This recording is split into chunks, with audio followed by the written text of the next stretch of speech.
नमस्ते बच्चों, सप्ताह हिंदी क्लासेस में आपका स्वागत है।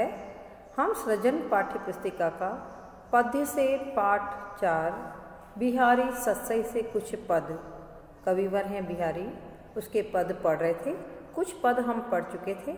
आज हम अगला पद शुरू करने जा रहे हैं।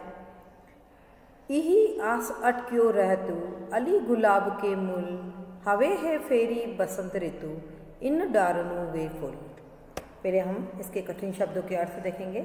इही का अर्थ है इसी, आस का अर्थ है आशा, अटक्यो का अर्थ है अटका हुआ या ठहरा हुआ, अली का अर्थ है भंवरा, मूल का अर्थ है जड़, हवे है का अर्थ है होंगे, फेरी का अर्थ है फिर से, डारनू का अर्थ है डालियों पर। ठीक है, अब हम इस पद का भावार्थ करेंगे। कवि ने इस पद में मोह माया के जाल में फंसे लोगों पर व्यंग किया है। हम इसका भावार्थ करेंगे। इही आस अटक्यो रहतु अली गुलाब के मूल। कवि कहते हैं कि गर्मी में जब गुलाब के फूल सब सूख जाते हैं, केवल पौधे पर कंटीली डालियां रह जाती है, किंतु अली गुलाब के मूल, किंतु भंवरा जो है इसी आशा में गुलाब के पौधे की जड़ पर अटका पड़ा रहता है, अर्थात मंडराता रहता है कि हवे है फेरी बसंत ऋतु इन डारनू वे फूल।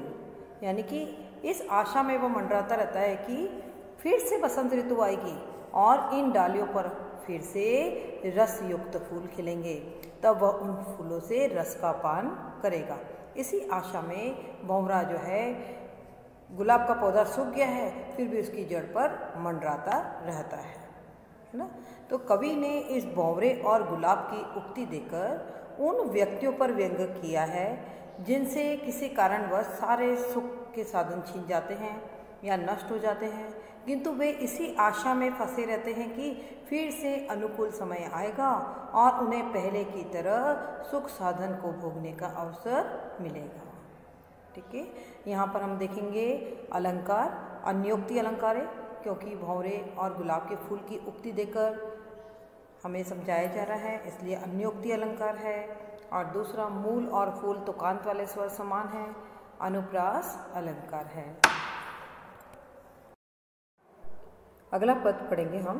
को छूटियो इही जाल परी कत कुरंग अकुलात, ज्यों ज्यों सूरजी भजियो चहत त्यों त्यों उर्जते जात। पहले हम कठिन शब्दों के अर्थ देखेंगे। छूटियो का अर्थ होता है छूटा है या मुक्त होना। इही का अर्थ होता है इस जाल, यहाँ पर लिया है सांसारिक मोह माया के जाल से लिया है, मोह माया के बंधन से। कत का अर्थ होता है क्यों, कुरंग का अर्थ होता है हिरण, अकुलात का अर्थ होता है छटपटाना, सूरजी का अर्थ होता है सुलझ कर, भजियो चाहत का अर्थ होता है भागना चाहता है, उर्जत का अर्थ होता है, उर्जत जात का अर्थ होता है उलझता जाता है। इस पद में कवि ने अन्योक्ति के माध्यम से सांसारिक मोहजाल में फंसे हुए लोगों पर व्यंग किया है। को छूटियो ई जाल परी कत कुरंग अकुलात। कवि कहते हैं कि हे लालची हिरन, इस जाल में फंस जाने पर अब तुम इतने व्याकुल क्यों हो रहे हो।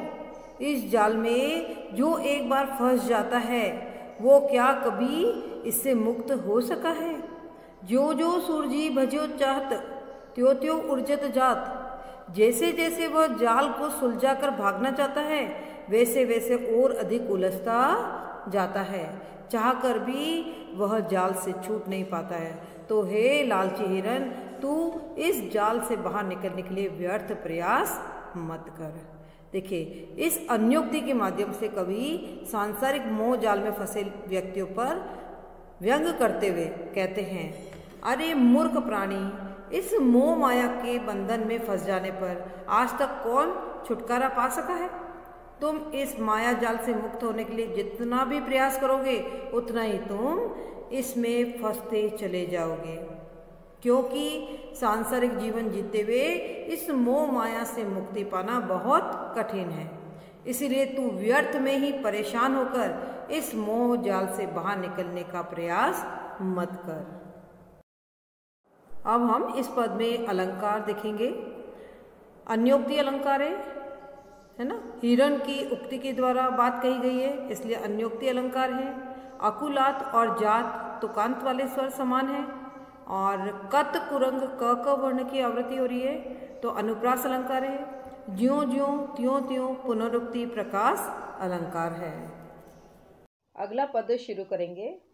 बतरस लालच लाल की मुरली धरी लुकाए, सोह करे भोनू हंसे देन कहे नटी जाए। बतरस का अर्थ होता है बातों का आनंद लेना। लाल का अर्थ होता है कृष्ण। लुकाई का अर्थ होता है छिपाना। सोह का अर्थ होता है सौगंध। भोनू का अर्थ होता है भोहें। देन का अर्थ होता है देना। नटी जाए का अर्थ होता है मना कर देना। नटना यानी मना करना। अब इसका भावार्थ हम लोग करेंगे। पहले बता देती हूँ कि इस दोहे में कवि ने कृष्ण और गोपियों के बीच चल रही हंसी ठिठोली का बहुत सुंदर वर्णन किया है। बतरस लालच लाल की मुरली धरी लुकाए। देखिए, गोपियां कृष्ण से बातों का आनंद लेने के लिए कृष्ण की मुरली को छुपा देती है, क्योंकि कृष्ण सदैव जहाँ समय मिलता है मुरली बजाने लगते हैं और गोपियों से बातें नहीं करते हैं, और गोपियां चाहती है कि कृष्ण उनसे मधुर मधुर बातें करें। तो गोपियां कृष्ण से बातों का आनंद लेने के लिए कृष्ण की मुरली को छुपा देती है, ताकि कृष्ण उनसे कुछ तो बातें करे। सोह करे भोनू हंसे।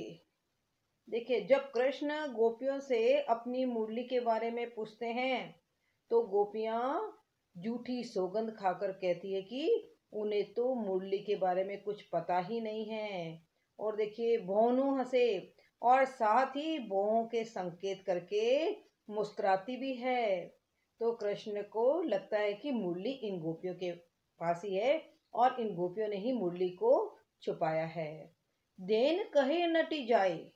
और जब कृष्ण गोपियों से मुरली फिर से लौटाने की बात कहते हैं तो वे साफ इनकार कर देती है, साफ मना कर देती है। यहाँ पर अलंकार है, अनुप्रास अलंकार है। लुकाई और जाई तुकांत वाले स्वर समान है, अनुप्रास अलंकार है। अगला पद पढ़ेंगे हम। नाची अचानक ही उठे बिनु पावस बन मोर, जानती हो नंदित करी यह दिसी नंद किशोर। बिनु का अर्थ होता है बिना। पावस का अर्थ होता है वर्षा ऋतु। बन का अर्थ होता है वन।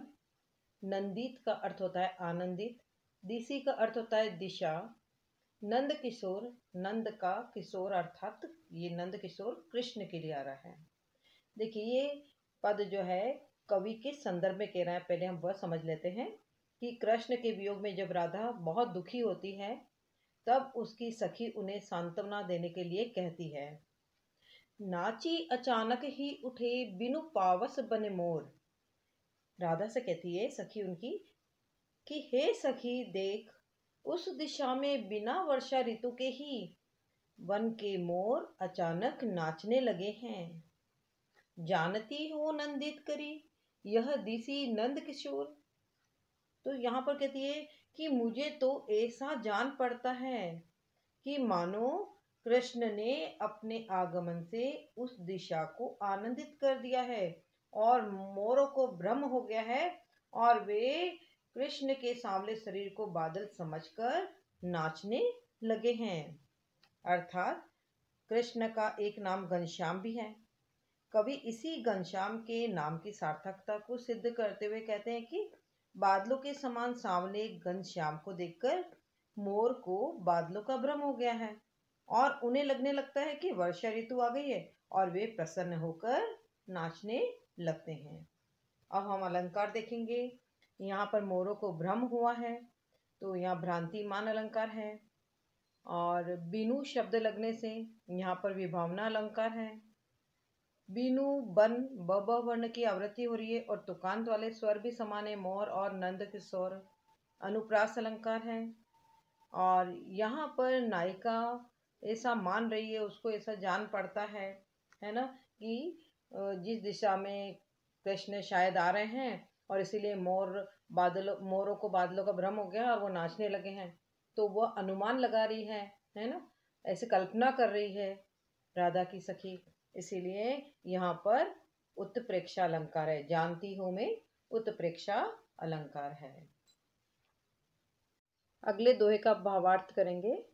लिखन बैठी जाकी छवि, गही गई गर्भ गुरूर, भय न केते जगत के चतुर चितेरे कुर। सबसे पहले शब्दार्थ करेंगे। लिखन बैठी का अर्थ होता है चित्र बनाने बैठे। जाकी का अर्थ होता है जिसकी। छवि का अर्थ होता है सुंदरता। गही का अर्थ होता है धारण कर करके। गर्भ का अर्थ होता है गर्व। गरुड़ का अर्थ होता है अभिमान या अहंकार। केते का अर्थ होता है कितने ही। चितेरे का अर्थ होता है चित्रकार। कुर का अर्थ होता है मूर्ख या असफल व्यक्ति। देखिए, इस दोहे में कवि ने नायिका की प्रतिपल बदलने वाली छवि का बहुत सुंदर ढंग से अतिशयोक्तिपूर्ण वर्णन किया है। लिखन बैठी जाकी छवि, गही गई गर्भ करूर, भय न केते जगत के चतुर चितेरे कुर। कवि कहते हैं कि बड़े बड़े प्रसिद्ध और चतुर चित्रकार नायिका के सुंदर रूप का चित्र बनाने के लिए बड़े गर्व और अभिमान के साथ आकर बैठे, किंतु कोई भी नायिका के सुंदर रूप को बनाने में सफल नहीं हो सका और मूर्ख बनकर लौटे। अर्थात कवि कहते हैं कि नायिका के प्रतिपल परिवर्तित सौंदर्य का चित्र बनाना असंभव होता है। अलंकार हम देखेंगे, नायिका के सौंदर्य की बहुत बढ़ा चढ़ाकर प्रशंसा कर दी गई है, इसीलिए अतिशयोक्ति अलंकार है। गर्भ गुरूर, गही गई ग ग ग वर्ण की आवृत्ति हो रही है, अनुप्रास अलंकार है। फिर हम देखेंगे गही गही दो बार आ रहा है, पुनरुक्ति प्रकाश अलंकार है। अगले पद का हम भावार्थ करेंगे। जीने पट में जुलमुली, जलकती ओप अपार, सूर तरु की मन्नु, सिंधु में लसती सब पल्लव डार। जीने का अर्थ होता है पतला या महीन। पट का अर्थ होता है वस्त्र। जुलमुली का अर्थ होता है कान का आभूषण। ओप का अर्थ होता है चमक। अपार का अर्थ होता है अत्यंत। सूर तरु अर्थात देवताओं का वृक्ष यानी कल्प वृक्ष। मनु का अर्थ होता है मानो। सिंधु यानी समुद्र। लसती का अर्थ होता है शोभा पाती है। सब पल्लव का अर्थ होता है पत्तों से युक्त। डार का अर्थ होता है डाल। देखिए, इस पद में कवि ने नायिका के कान के आभूषण के सौंदर्य का वर्णन किया है। जीने पट में जुलमुली, जलकती ओप अपार। नायक के सामने नायिका के रूप सौंदर्य का वर्णन करते हुए उसकी सखी कहती है कि नायिका ने महीन वस्त्र पहन रखे हैं, पतले वस्त्र पहन रखे हैं, तो उन पतले वस्त्रों में उसके हिलते हुए कान के आभूषण की चमक ऐसी लग रही है, सूर तरु की मनु, सिंधु में लसती सब पल्लव डार, मानो समुद्र के जल में कल्प वृक्ष के पत्तों से युक्त डाल हिलती हुई शोभा पा रही हो। अलंकार देखेंगे, यहाँ पर कवि ने अपनी कल्पना के आधार पर कहा है, मनु शब्द आ गया है, उत्प्रेक्षा अलंकार है। और दूसरा अलंकार यहाँ पर देखिए आप, जीने जुलमली जलकती, ज वर्ण की आवृत्ति हो रही है, और ओप अपार अ वर्ण की आवृत्ति हो रही है, तो यहाँ पर अनुप्रास अलंकार भी है। अगले पद का हम भावार्थ करेंगे। कहत नटत रिजत खिजत, मिलत खिलत लजियात, भरे बोन में करत है नैननु ही सो बात। नटत का अर्थ होता है मना करना। रिजत यानी रिजाना। खिजत यानी खींचना, नाराज होना। खिलत का अर्थ होता है प्रसन्न होना। लजियात का अर्थ होता है लज्जित होना, है ना, या शर्माना। भौन का अर्थ होता है भवन। नैननु का अर्थ होता है आंखों से। देखिए, इस पद में कवि ने नायक और नायिका को लोगों से भरे भवन में आंखों के संकेतों से अपने मन के भावों को व्यक्त करते हुए बताया है। जैसे हम देखेंगे, कहत, कहत से अर्थ है कि नायक आंखों के संकेत से नायिका को आगे बढ़ने के लिए कहता है। नटत, तब नायिका जो है अपने ही आंखों के संकेतों के द्वारा मना कर देती है। रिजत, तब नायक नायिका को रिझाता है, आकर्षित करता है अपनी ओर। खिजत, परंतु इससे नायिका नाराज हो जाती है। मिलत, नायक फिर उसे मनाता है और इस तरह संकेत करने से जब दोनों के नेत्र जो हैं वो आपस में प्रेम से मिल जाते हैं, उनकी आंखों में प्रेम भाव उत्पन्न हो जाता है, तो खिलत, खिलत का अर्थ लेंगे तो वे प्रसन्न हो जाते हैं। और लजियात का अर्थ यहाँ लेंगे किंतु वहाँ अन्य लोगों को देखकर उन्हें लज्जा होने लगती है। भरे भुवन में करत है नैननु ही सो बात।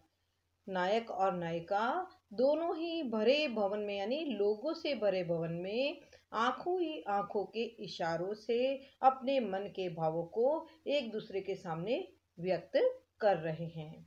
अलंकार देखेंगे, लजियात और बात तुकांत वाले स्वर समान है, अनुप्रास अलंकार है। कहत नटत रिजत खिजत मिलत खिलत लजियात।